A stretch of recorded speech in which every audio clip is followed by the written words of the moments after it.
Hi friends, welcome to my channel. JMR అనే officer 4 కార్లు తీసుకొని రోడ్పై వెళ్తూ ఉంటారు. ఇక ఒక చోట తన కార్ల అన్నింటినీ ఆపేసి తను కిందికి దిగుతాడు. ఇక ఆ పిఏ సెక్యూరిటీ గార్డ్స్ అందరూ ఆ జేఎంఆర్ ఆఫీసర్ దగ్గరికి వస్తారు. ఏంటి సార్, ఏమైంది అని అడుగుతుండగా, నేను ఇక్కడి నుండి ఒంటరిగానే వెళ్తాను, మీరందరూ వెళ్ళిపోండి అని అతను అంటుంటాడు. ఇక సరే సార్ అని అంటూ ఆ జేఎంఆర్ ఆఫీసర్ ఆర్డర్స్ని ఫాలో అవుతూ ఇక అక్కడి నుండి వెళ్ళిపోతారు వాళ్ళందరూ. ఇక ఆ జేఎంఆర్ అటువైపుగా వెళ్తున్న ఒక ఆటోని ఆపేస్తాడు. ఇక తను పెద్ద ఆఫీసర్ అని ఎవరికి తెలియకూడదు అని అతను అనుకుంటూ ఉంటాడు. అందుకనే తన సెక్యూరిటీని, పిఏని అందరినీ వెళ్ళిపోమంటాడు. ఇక ఆటో డ్రైవర్ ఆపి ఏంటి సార్ అని అడుగుతూ ఉండగా, ఇక అతను ఇక్కడికి వెళ్ళాలి అని అడ్రస్ చూపిస్తూ ఉంటాడు. ఇక ఆటో డ్రైవర్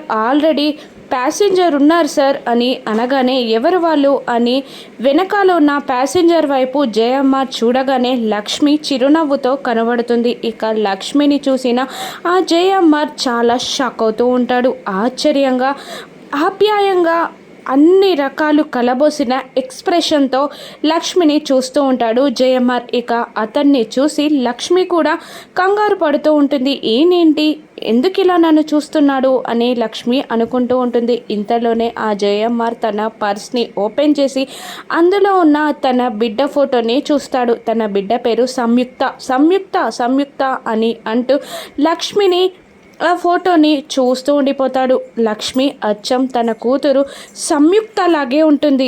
తను నా సంయుక్తేనా, నా కూతురు తనేనా అని అతను చాలా ఆశ్చర్యంగా అడుగుతూ ఉంటాడు. ఇంతకీ ఈ జేఎంఆర్ ఎవరు, ఆ సంయుక్త ఎవరు, ఇక లక్ష్మికి సంయుక్తకి ఉన్న సంబంధం ఏంటి? ఇప్పుడు లక్ష్మి మిత్ర ముందుకి రావాలి అనుకుంటుంది. ఇక జేఎంఆర్ కూతురు సంయుక్త లాగా మిత్ర ముందుకు లక్ష్మి రానుందా? ఇక తన భర్తకి లక్ష్మిలాగా ఎప్పటికీ దగ్గర కాదా? ఇక సంయుక్తలాగా వచ్చిన లక్ష్మి మనీషా కుట్రని బయట పెట్టగలదా? నందన్ కుటుంబాన్ని కాపాడగలదా? ఇక మిత్ర ఏం చేస్తాడో రాను ఎపిసోడ్స్లో చూద్దాం. Thank you for watching.